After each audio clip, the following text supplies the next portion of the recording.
Today is Tuesday, September 27th, and we're taking things one day at a time here on the Outside the Oval podcast, the newest running experience on the internet. On today's show, I will do my best to break down this hectic week in our sport, including Saturday's Cowboy Jamboree, with the help of a few guests as well as a few other meets across the NCAA. As always, we're going to hop right into it, starting with the only place we could, this Saturday's pre-nationals race in Stillwater, Oklahoma. Starting on the women's side, Oklahoma State freshman Natalie Cook took down a loaded field, winning in her college debut, knocking off runners such as teammate and NCAA 3K champion Taylor Rowe and Utah Valley's Evelyn Kemboy. Oklahoma State will go on to win this race, followed by NAU in second and BYU in third. I did not have nearly as many takeaways from this race as I did the men's race, but the thing that did stand out to me the most was the performance from the Arkansas Razorbacks. Year in and year out, I believe we all expect excellence from the squad, and they just did not bring it this Saturday. In the preseason coaches poll, Arkansas entered the season ranked 9th, and they've sat there since. But following Saturday's 9th place finish at the Cowboy Jamboree, you can count on them dropping a few spots.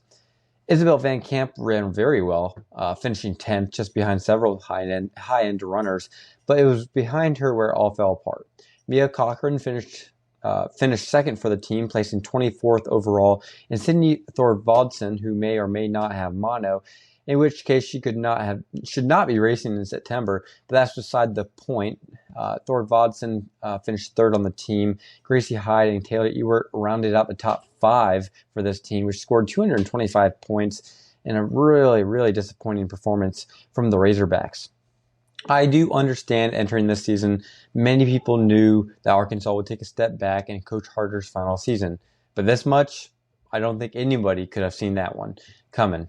Who would have thought Arkansas would be losing to unranked teams at a meet like pre-nationals? That's just very, very unlike this team who has shown consistency day in and day out over the past several years. With that being said, don't blare the alarms just yet. It's only September. And there is plenty of time for this uber-talented squad to pick up the pieces and really work out the problems they might be dealing with either in Fayetteville or, in Arkansas or on the cross-country course. Elsewhere, we have to talk about Natalie Cook, and first things first, I owe my dad a shout-out for picking Natalie Cook to win on Saturday, while also including her in his preseason top 5, just behind Grace Forbes, Mercy Chlangat, and Caitlin Toohey. So I'll give him props for that. And I retweeted his tweet from earlier this year on Outside the Oval on the Twitter page we have, so I encourage you to go check that out if you have not already. But since then, and now that we have that out of the way, let's be honest for one quick second. Natalie Cook is a legitimate title contender. And yes, I am on Let's Run. I love Let's Run.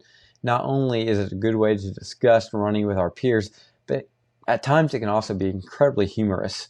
So when I saw Natalie Cook's race, I expected a majority of the site to praise her like they have Caitlin Toohey in the past, for much of her career, in fact. And a lot of people did that. However, I saw a lot more negative things being said about Cook than Toohey ever received. So I'd like to address some of the dialogue I read over the weekend about Natalie Cook, just for a quick second. And I even read one post that critiqued Natalie Cook's form, and then they took it all the way to the point where that she's tying her shoes wrong. And that's just borderline ridiculous. All joking aside, though, Cook is a generational talent. There are some things she does most female athletes simply cannot do. And a lot of people are quick to analyze her form. They try to point out a few things she could improve on, or even claim that these problems disqualified her from being in the Chlangat-Toohey debate. And that's simply wrong. Cook is an incredibly strong runner. She runs tall, and she has a lot of power behind every stride. Sure, she has one irregularity, and maybe one or two in her form.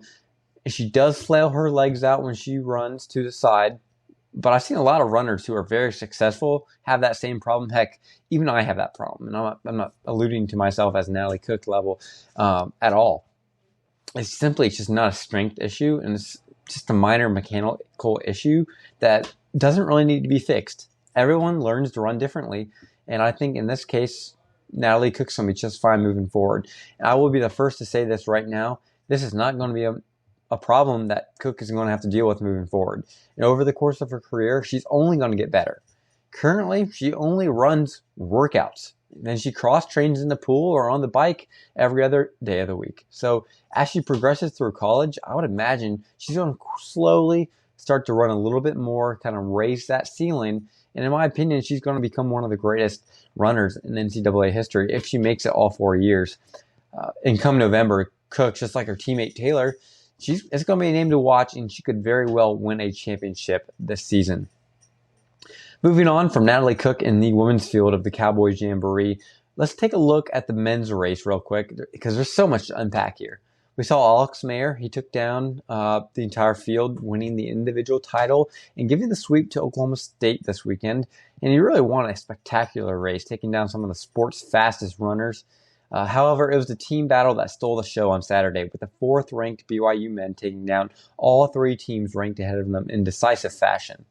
It was well known that BYU was going to be a top team in 2022, returning pieces such as Casey Cleaner, Brandon Garnica, while also picking up transfer Christian Allen, which from Weber State, we've talked about that multiple times on this show. But the true unsung heroes made the difference for BYU this week, such as Joey Noakes, who finished 10th, and Davin and Creed Thompson, who both finished under 24 minutes to round out the squad's top 5. Behind them, Stanford finished 2nd, despite the absence of Kai Robinson, who is still getting ready to race following a long outdoor track season. Thomas Boyden even, he stepped up in a big way on Saturday. And as someone who has been preaching his praise for much of the past 2 months, I was incredibly happy to see it. Boyden finished 14th, and he was the 3rd finisher for Stanford, and he really had a terrific day, knocking off a few All-Americans in the process. Once the Cardinal returned Robinson, they looked to be even more dangerous than many thought they would be at the beginning of the season. I really do believe this might put Stanford at the number 1 discussion in the coming weeks, at least as far as I can see it. Right behind these 2 teams, of course, we have NAU and Oklahoma State, who, like Stanford, were missing a few of their top runners. For NAU, Brody Hasty missed the race, while George Quish also dropped to the back over the course of the 8K race. The Lumberjacks were far from perfect Saturday, but like I've said multiple times, it's only September. There's plenty of time to right this ship, and if you can count on anyone getting this team ready to perform, it's Coach Mike Smith in Flagstaff. He's going to have this team ready, and whether or not it's with or without Colin Solomon or even Brody Hasty for that matter, this team's going to be ready. They're going to be a contender, and they're going to be a threat to win the national championship in November. And lastly, like I mentioned, Oklahoma State, they finished 4th, but they were also missing a few pieces, including Isaiah Rodriguez, who surely would have made a big difference in this race for the Pokes. And of course, we also were missing Shea Foster, who may or may not be that one member of the team who we've read earlier this week on Let's Run. If catching my trend on there often, we saw where Coach Dave Smith mentioned that someone's going to be missing this week, and it looks like it might be Shea Foster, but that's purely speculation. And moving forward, we're going to assume that things are happy in Stillwater, Oklahoma for the time being.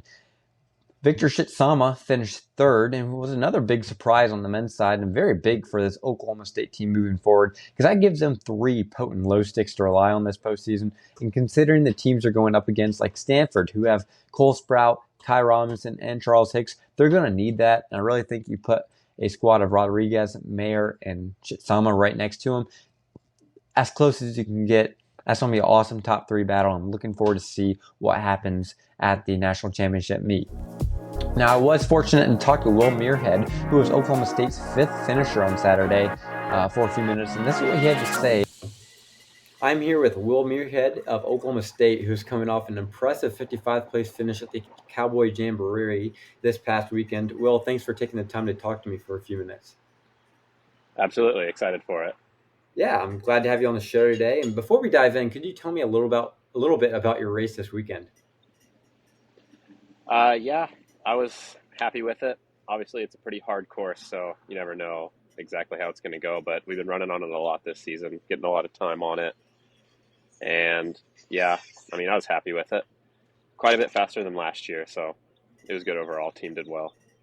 Oh, yeah. As you mentioned this weekend, you guys got to go head-to-head with some of your most stiff competition in the NCAA and came away with a close 4th, well within striking distance of the likes of BYU, Stanford, and NAU. Now, it's only September, so with so much time before you meet them again, how are these next few weeks of training looking like in preparation for the upcoming postseason? I'd imagine we're going to keep everything pretty similar to what we've been doing. I mean, a lot of people try and ramp it up around this time of the season, but I don't know. That that can end to a burnout a lot of times and getting tired too soon. I'm pretty sure BYU was the only team that was full strength for the most part. That could be wrong, but I think all the other teams have a couple more guys they're going to be adding into their top 5 groups. So I think everyone's going to be doing about the same stuff for the most part and just adding in more guys and seeing how it goes from there. Absolutely. And obviously you guys have high expectations for yourself entering the season as one of the top teams in the NCAA. So I'll ask you this. What do you think this Oklahoma State team is capable of in this final 6 weeks of the season? And what do you hope to achieve in terms of an individual standpoint? Individually, I just want to be in the top 7 that races at nationals on my team, and the team goal is always to win the championship. Right now, it seems to be between 4 teams: BYU, Stanford, us, and NAU. No particular order, really, but the team goal is always to win it. So if I could be a part of that, that'd be great. Of course. And Will, I appreciate you coming on the show today, and I wish you and your team moving forward. Absolutely. Thank you very much. Again, it was really awesome having Will hop on the show this week, and I really appreciate him taking the time to do so. But we're going to continue on from here. There are a few more things I'd like to point out from the Cowboy Jamboree. The first one being Wake Forest, who finished 6th, despite Zach Falcone's 44th place finish. Now, if you've been listening the past couple of episodes, I've really talked a lot about Zach Falcone. I really like the season it looked like he was going to have, and of course, still early. I've mentioned that several times already this episode. But this 44th place finish is a little bit alarming, especially to my fantasy team, because I did spend a second-round pick on him. With that being said, Wake Forest really doesn't have too much to worry about. I do expect him to turn it around here soon, and it looks like the rest of the squad did just fine without him. 6th place with Zach Falcone being their 4th finisher is a really good day, very encouraging. And this is just another team that continues to ride a wave of momentum, and they'll soon be a true contender in NCAA.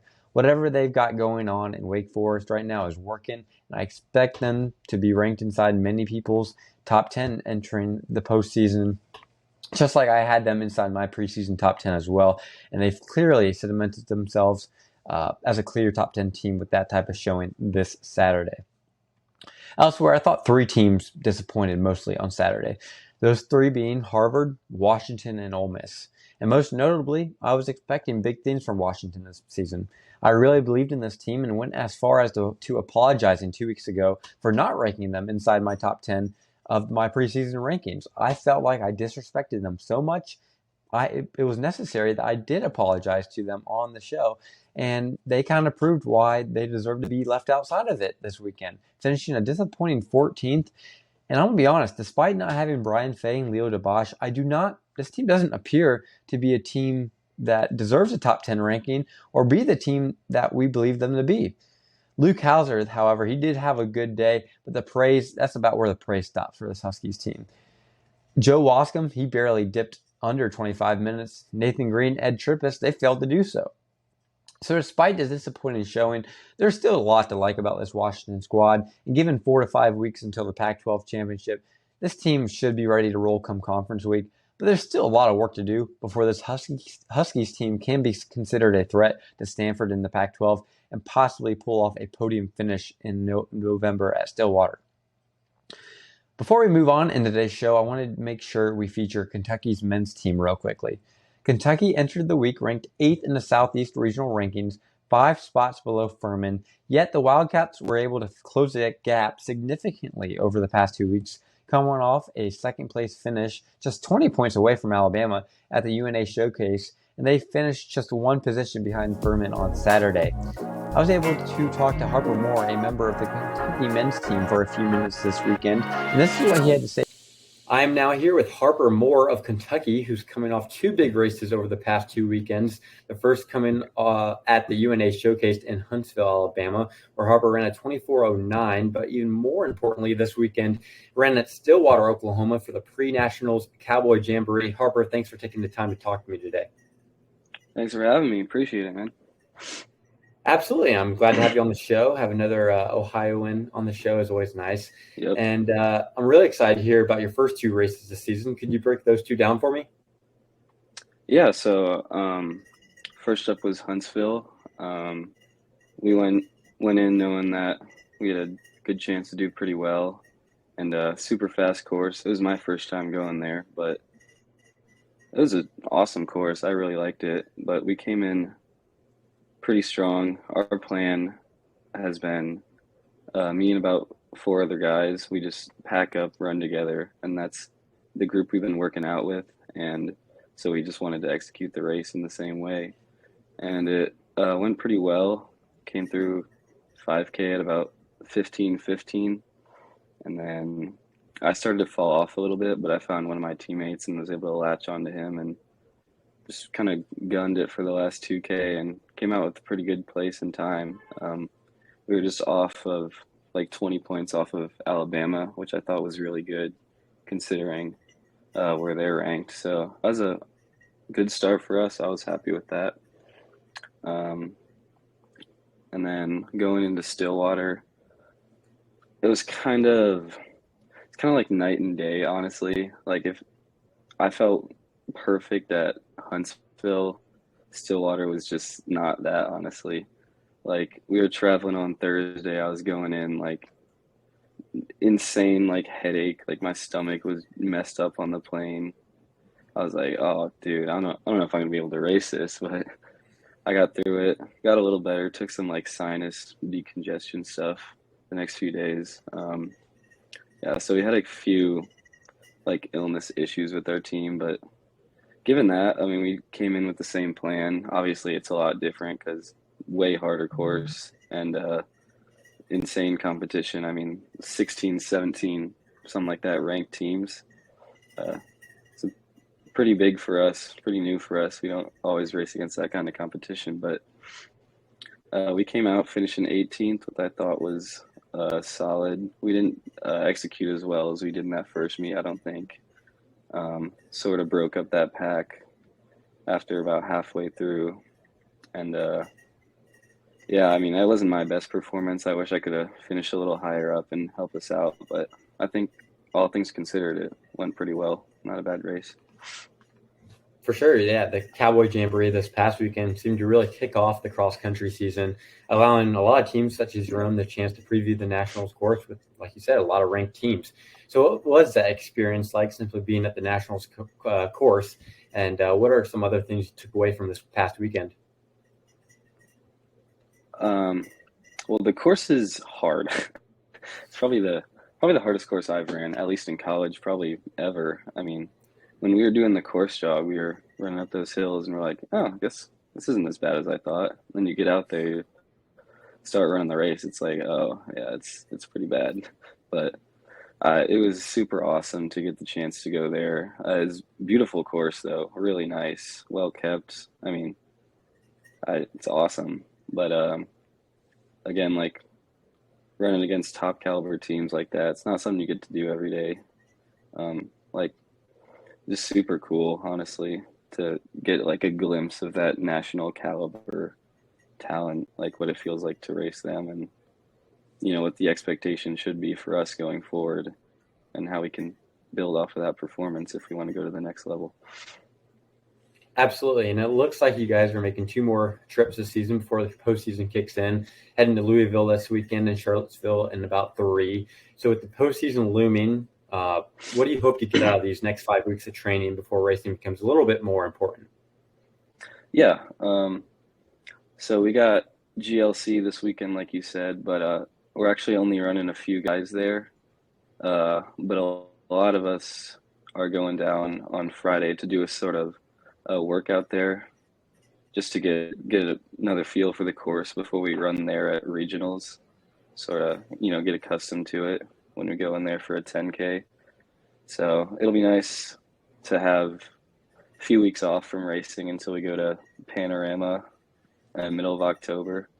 But I mean, really, it's just fine-tuning the things we've been working on. We're probably going to turn up the intensity a good bit with these workouts since we're taking this time off from racing. And I think, you know, given these 3 weeks of training, I think a lot more could happen. Absolutely. Yeah, and Kentucky, you guys came into last week's regional rankings, which come out today, ranked 8th in the Southeast Regional poll, and that may or may not change following your guys' finish this weekend, because he finished only a few points out of or behind Furman, who is third in the Southeast. So, considering your team's results the past 2 weeks, what are some goals this team has entering the month of October, and maybe even some individual ones you have for yourself? I think a big goal is to just climb those regional rankings as high as we can, because you look at that region, it's tough. I mean, Wake Forest went crazy, sixth place at that meet, which was really impressive. Virginia had a really impressive weekend. And then you got, Furman, like you said, they're always solid. Duke, UNC, NC State. So it's a tough region, and it's going to be tough to compete in that. But I think we're going to try and climb as high as we can and just compete for that national spot when we get to regionals. Because I think, all things considered, everyone's pretty close. And maybe outside of Wake Forest, anyone could have a chance at that second spot. But so that's really the goal, just elevating to that next level. And I feel like each year we've gotten a little better and, tweak some things that haven't worked in the past. So I think we can be able to do that with the guys we got now. We got a strong, pretty veteran base of guys, a few young guys in there, but we all work together great. As far as personal goals go, we're definitely looking towards that SEC meet. Want to compete as much as we can in there, but I mean, I finished 25th SEC my freshman year. Had kind of an off year last year, but I think it'd be big for me to crack that top 20, top 15 this year. I think that's a big goal. And as far as that race goes, that's at Ole Miss actually. So from what I've heard, that's a pretty flat, pretty fast course. And I think, breaking into the 23s is a big goal for me. I think if we all did a few things differently in that first race at Huntsville, I could have gone down. But, as good as that would look, though, time's never really the goal for cross country. I think we really just want to compete for the SEC championship and put on a good show at regionals.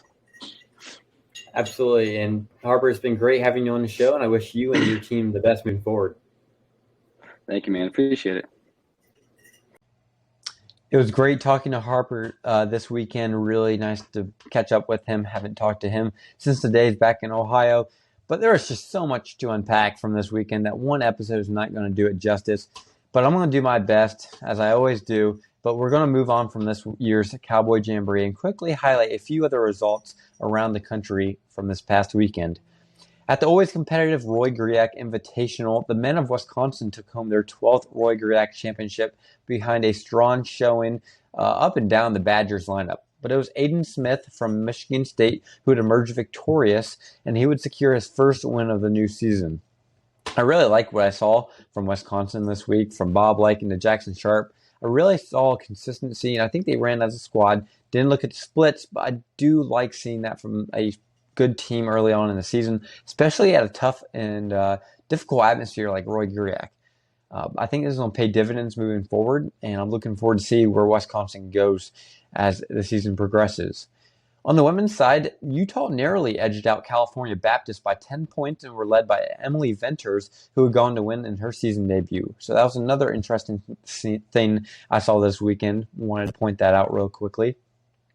Then out in Eugene, Aaron Bienfield's season debut victory led the Oregon Ducks to a win at the Dellinger Invitational over a short-handed Portland squad who has yet to run their full team this year, which is kind of concerning for me. You heard me talk about the Tennessee situation a few episodes ago. I think it's very important that teams start racing their top runners earlier, later than later. And I think the most important thing that kind of goes with that, you can't knock off the rust in just one race. Obviously, speaking from experience, it takes me a few races to kind of get in the groove. And I've always been someone, at least in my college career, it takes me a few races to kind of get up to speed. I kind of got to get the gears moving, get the rust off from a long summer. And I'm getting nervous that some of these teams are taking it to way too far extreme this season. So Portland and Tennessee, I'm kind of grouping them in the same group here. I'm curious to see what happens when these guys do go out there in the third week in October to make their debut. Regardless, I like where Portland's sitting. I do think they're a better team than Oregon despite losing this week. And I think there were some positive spots up and down the roster, such as Matt Strangio coming in second as an unattached athlete, right behind the infield. So still plenty for Portland to look forward to.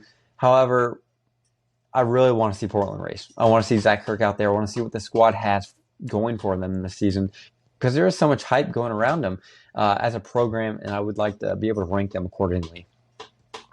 On the women's side, the Ducks would cruise to a 50-point victory and continue their impressive start to the season. I mentioned them about a few weeks ago, how impressive this Oregon team looks from top to bottom. Just a lot of depth this season. And I really like what they're doing in Eugene on this women's side, and I really think it's going to pay off in the postseason.